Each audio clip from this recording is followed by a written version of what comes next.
Welcome back.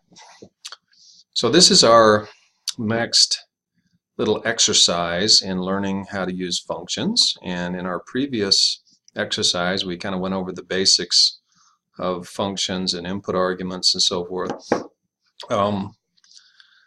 So this time, we won't go through as many of the low-level details, and we'll get some more practice on how to write functions in Excel and Visual Basic. So the use case here is we have a pipe. You can see the cross section of the pipe here. The pipe is flowing partially full, and we learned in an exercise earlier in this series how to use what's called Manning's equation to calculate how much water flows in a pipe. And as part of those calculations, we had to calculate this angle alpha that is used to compute something called the wetted perimeter. And we don't care about those details right now that much, but just suffice it to say that if we have a pipe with a radius r and a depth of water in the pipe of y, then this angle alpha is computed as pi minus, if y is less than the radius, so if the pipe is less than half full, the angle is pi minus 2 inverse sine r minus y over r. If the pipe is more than half full, then it's pi plus 2 sine inverse y minus r over r. So, you know, we need to use some kind of if statement to do that. And so what we're going to do is write a custom function called alpha, where you pass it r and y as arguments, and it returns the corresponding angle alpha in radians using this this logic here. Now you could do that using an if function in an Excel formula. In fact, that is exactly how we use this in an earlier problem or exercise that we went through. But in this case, we're going to say, let's put that into an Excel, into a custom VBA formula. So all we have to do is write alpha and pass it a couple arguments, and it handles all that logic internally in the VBA code. So we're going to write a custom function called alpha. And at the top of our code, we're going to declare a constant called pi. We need to use pi. Now, if we're writing an Excel formula, we could call the pi function that's provided by Excel. And there's actually a way to reference that function in Excel, but we'll cover that a little bit later in this video series. So we're going to use a Visual Basic constant pi. And also we're gonna use an inverse sine function called a sine that's been provided in our code. I'll explain that in a minute. And we got to be careful here, though. These equations will blow up if y is less than 0 or greater than 2r. So our code is going to be smart enough to do a little checking. If y is less than 0, it's going to return an angle of 0. And if y is greater than 2r, the diameter of the pipe, then we're going to return an angle of 2 times pi. And so it's going to be kind of a multi-step if statement to handle those special cases. So let's give this a go here. We're going to jump over to our code. We already have, this is our module, which is open, and as we learned last time, all of our code has to be in a module. And there's already a function prepared for us. We need to do an inverse sine as part of our calculations, and one of the limitations of Visual Basic is it has a very limited set of trig functions. You have a sine, cosine, inverse cosine, sine, cosine, tangent, and inverse tangent. And that's it. So if you want to do an inverse sine, you have to use this trig identity to calculate the inverse sine. And And there are a number of other trig identities that you can look up that have custom functions. You can just Google that and copy and paste the code. So if you ever need to use a trig function, it just sets you back a minute or two Googling and then copying, pasting the function you need. So, but this is good. This way our function will call another function, and so we'll illustrate once again that you can use your custom functions in Excel formulas, or you can reference them from other places in your Visual Basic code. So let's go ahead and write our function. Our function is called alpha, and it's going to take two arguments, r as double and y as, by the way, I'm going to do this two different ways. This one way we could do it is just like this, r and y. Now, this is what we did in our last little exercise, and I forgot to kind of explain the logic of this, but when you declare your function like this, and you don't explicitly define the types of your arguments, they're assumed to be variant by default, and it usually works out just fine. And also, the return type of your function is a variant.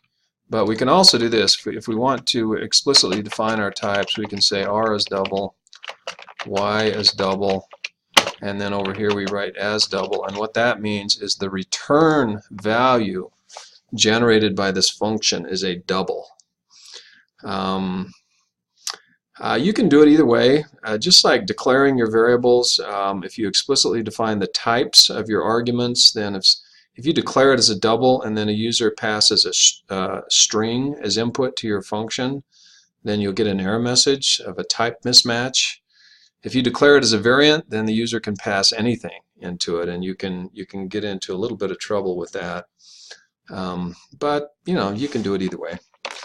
Okay, so here we go. We are going to say we're going to do all our calculations just based on r and y.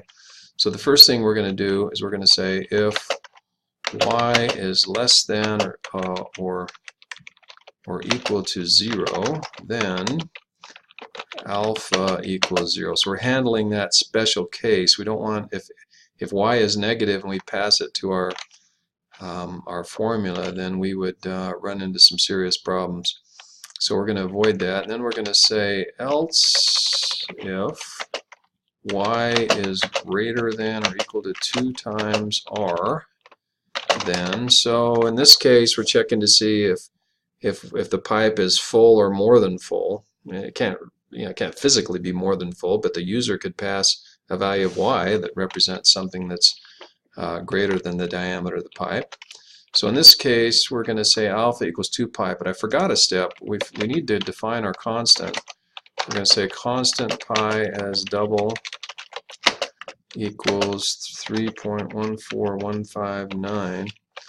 Now in an earlier exercise, earlier in this series, we learned how to declare constants. And what this means is whenever I use the value of pi in an expression, what that really means is 3.14159. So here we're going to say alpha equals 2 times pi.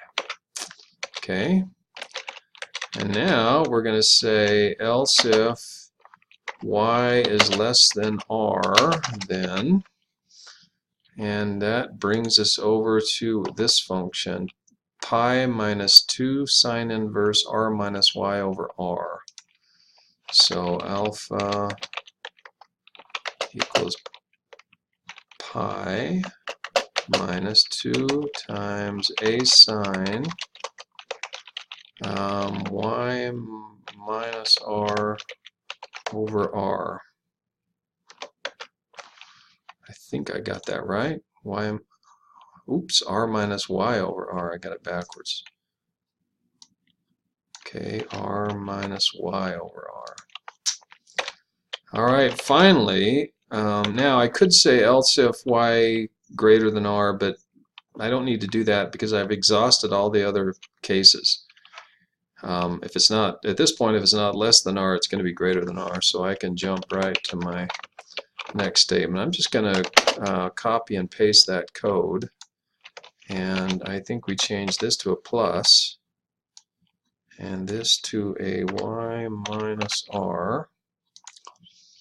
And I think we've got it. So pi plus y minus r over r. I think we're good to go. So there you have it. Again, we've used nothing but the two arguments, r and y, as input. We have not read anything from a cell, which is important. We're not writing anything to a cell. We're using those arguments, we're doing some calculations, and we're storing the results of our calculations into alpha, the name of the function, and that defines what is returned by the function. So let's try it out. So we can go over here and say equals alpha. Now wait a minute, I gotta make sure let's look at our code for a second. I did r and then y, and then they're listed in the code as r and y. Okay, so that's perfect. So say, couldn't remember the order of the arguments, so alpha r comma y, b5 and c5, and here we go. Go right down the list. So let's look at some special cases here. Whenever y is negative, which happens in a couple of places, we get 0. That's correct. In this case, y is greater than 2 times r, so we get 6.283, which is 2 times pi, so that's working. Same thing down here. And everywhere in between, it seems to be working about right. In this case, notice this r is equal to y, so it's exactly half full.